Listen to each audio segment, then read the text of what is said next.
Like 5,000 likes to this video, we will upload more patriotic news.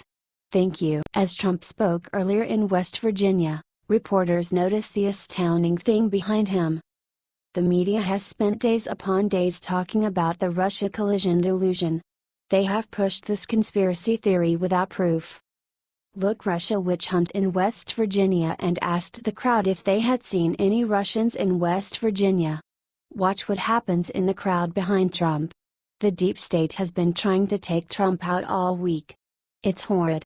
Trump has such great sense of humor in the face of all this. President Trump, most people know there were no Russians in our campaign. There never were.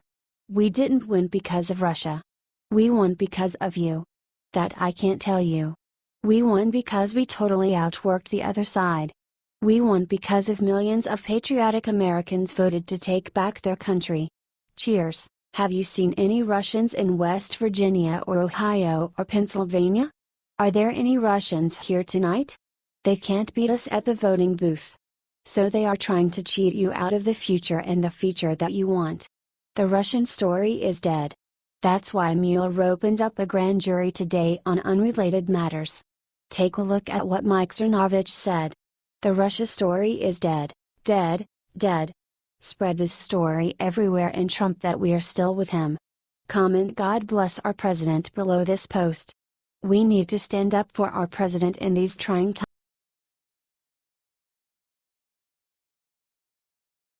Seconds ago, Trump glanced off stage in West Virginia, then did something unthinkable.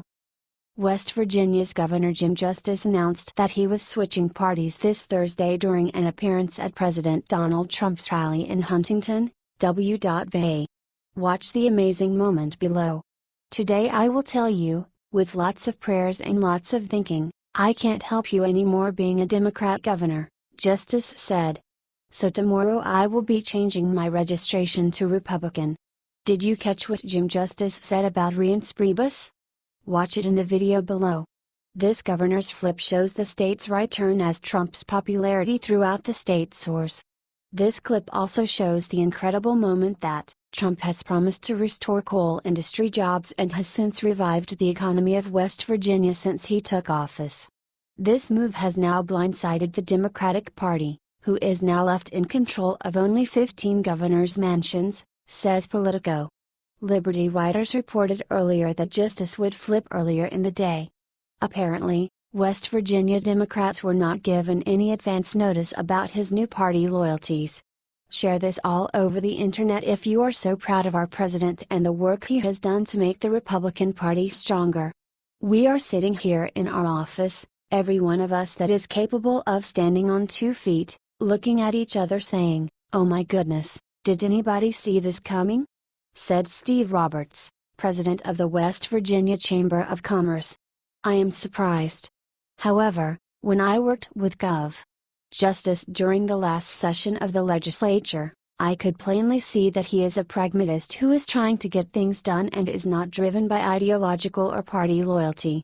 And he has a close connection to the Trump family, and it is my hope that this will further solidify a national attention in favor of policies that will help economic development, job creation and education in West Virginia.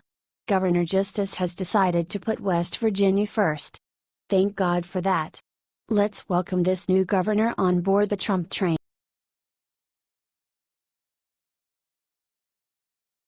Trump was right. Look what sick thing 6 people were arrested in Boston for. Breaking news from Massachusetts shows 6 people, 4 of them state registry of motor vehicles clerks, were arrested on Wednesday for helping illegal immigrants get fake IDs, some of which were later used to register to vote in Boston. Aaron Devaney, the registrar of the RMV, put out this statement following their arrest. The RMV finds the alleged criminal and fraudulent actions of these individuals to be troubling and intolerable, and has also taken immediate steps to suspend the credentials allegedly fraudulently obtained as part of this enterprise. This is a huge case, and the full details are only just coming to light. There's a lot to unpack, so here is the breakdown. Evelyn Medina, 56, Annette Gracha, 37, Kimberly Jordan, 33, David Bremage, 46, Vivian Yoani Bree, 41, and an unidentified man going by Flacco were arrested on Wednesday for involvement in the fraudulent ID scheme. Medina, Gracia, Jordan and Primage were RMV employees. According to authorities, Flacco and Bree helped their fake ID scheme. Flacco, an illegal immigrant from the Dominican Republic, was identified along with Bree as the document dealers. Bree would use fake documents to register clients to vote in Boston.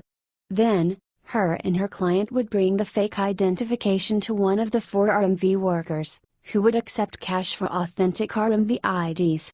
The IDs the group falsely created were immediately suspended as these arrests were made. The investigation began in 2015 when an anonymous letter tipped off the shady dealings. Remember how Democrats are always yammering on about how illegal immigrant voting is not a problem? Yeah, well, I think this is strong evidence to the contrary. The spokesperson for the Secretary of State, Deborah O'Malley, said in an email that based on the limited information provided by the U.S. Attorney's Office, it appears that none of these individuals have voted. The key word here is limited. They haven't looked at all the details yet, and it could be that voting fraud comes to light. It certainly wouldn't be surprising. It is great to know that this crew has finally been busted, but they highlight a real problem in illegal voting, and you know the MSM is going to cover this one up real quick. That's why we're asking you to share it far and wide so everyone can see. H/T Boston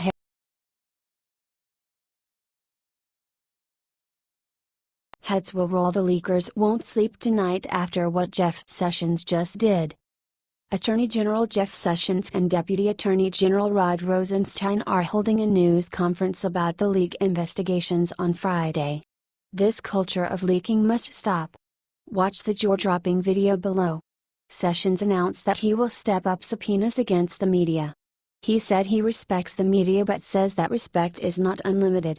Sessions said that the Dodge will pursue subpoenas. The second video is more astounding. Watch at the 4:31 mark. I have listened to career investigators and prosecutors about how to most successfully investigate and prosecute these matters, Sessions said via MSN. At their suggestion, one of the things we are doing is reviewing policies affecting media subpoenas. We respect the important role that the press plays and will give them respect, but it is not unlimited. They cannot place lives at risk with impunity. We must balance their role with protecting our national security and the lives of those who serve in our intelligence community, the armed forces, and all law-abiding Americans. He then said that the Department of Justice is open for business. You heard that right here on Liberty Writers, yeah all. The Department of Justice is open for business and they are going to now start going after the media. Let's scare the mainstream media. Comment take him down, Jeff below this post. Share with 3 of your Trump friends. The Trump army is coming.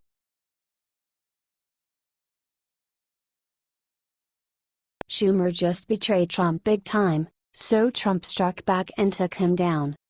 We all know that Democrats want nothing more than to either oust our president from the office we elected him to, or to make sure he cannot accomplish anything we, the people, elected him to do. One thing that they've been doing, behind the scenes, is making sure that many of Trump's executive nominees could not get to work. Again, this has been work we elected him to accomplish. Synonyms use tactics to slow down the important work Trump nominated these executive officials to do, during the battle for healthcare. They literally obstructed important work, just as a tantrum. According to the Wall Street Journal, Chuck Schumer said, "Now that healthcare is over, I have told Leader McConnell we will agree on a robust package of nominees. When they weren't doing regular order on healthcare, we're not going to do regular order on the things they want." Seriously, folks? Isn't this why we elected Trump? To drain the swamp, to get this country moving again. These so-called representatives act like nothing more than big babies. The good news is that these obstructionists finally cleared the way for Trump's good work to begin. 66 were confirmed on Thursday, with more expected. These executive nominees are expected to get Trump's agenda moving forward on very important things such as advancing Trump's plans to overhaul the tax code and ease financial regulations. If you're tired of this crap, please vent by commenting and share. Share to show the real reason Trump hasn't been able to get things done.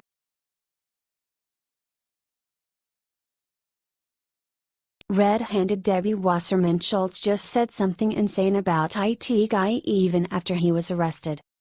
If there is one name in the entire Democrat Party that is as crooked Hillary Clinton, it is easily her number 2, Debbie Wasserman Schultz. It looks like Debbie may have finally doomed herself, and now her whole scheme is collapsing around her. Just last week her IT guy, Imran Awan, was arrested by the FBI fleeing the country for Pakistan. So what did Debbie do to retaliate? Well, first she fired him, then she did the unthinkable. Debbie Wasserman Schultz said the investigation may be racist and that he wasn't fleeing the country. Wasserman Schultz told the Orlando Sun-Sentinel, "I had grave concerns about his due process rights being violated. When their investigation was reviewed with me, I was presented with no evidence of anything that they were being investigated for. And so that, in me, gave me great concern that his due process rights were being violated. That there were racial and ethnic profiling concerns that I had." She even tried to suggest the FBI was lying about him fleeing the country after being caught for financial crimes. He is from Pakistan. He's an American, a naturalized American citizen. When you're trying to flee, you don't fill out a form with your employer and go on unpaid leave. Oh, really? Is that also why you threatened the DC police chief to get a laptop of his before they could investigate it? Help share this out to everyone. The media is acting like this massive scandal is not happening and the world needs to know.